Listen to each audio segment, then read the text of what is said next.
Understood, thank you. So in cases where these exchangers, centralized exchangers, verify a person's KYC, however, they still reject them as a user for various reasons. Some might be some political dissidents, here journalists, here and there. It has happened before.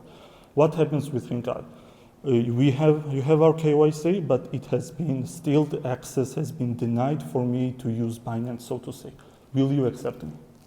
No, you won't be able to use their API, thus you won't be able to log in Binance account, and the outcome of this is you won't be able to generate this proof.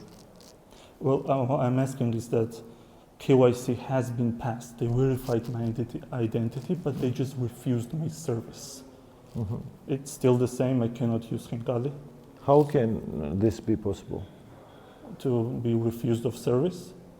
Yeah, I mean, if you passed KYC, it implies that they already agreed that you're a legit user. Well, this has happened before many times, right? They verified your ID, your proof of address, so to say.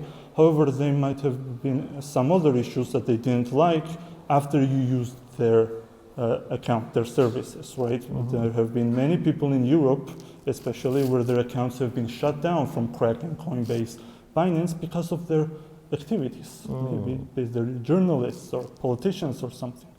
So in that case, I just want to know what happens with okay, I mean, this is definitely an edge case, right? And I will clarify, we are not perfect. So we still have to work on better primitives, better compliance, everything.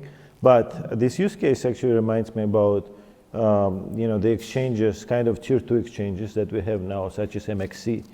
And for them, you can actually have an account with them without KYC, right? So what we implemented is that you have to prove that you have assets there more than 1K. And if you don't have assets, you are not able to generate this ZK. So I think same applies to Binance and other accounts, right? I think we still have to work on this use case and edge case for this to happen, but we can require users to actually prove that they have, let's say, at least $2 or like whatever, $10 on their active account. You can even ask to prove the volumes, right? So there are a lot, like you can basically ask to prove any arbitrary data. Understood, thank you for the answer. And one final question, it's a bit of a rough one. You mentioned that you use chain analysis services for verifications and stuff. So I have a problem with chain analysis, right? Because over the years, it has been accused of being a CIA front organization.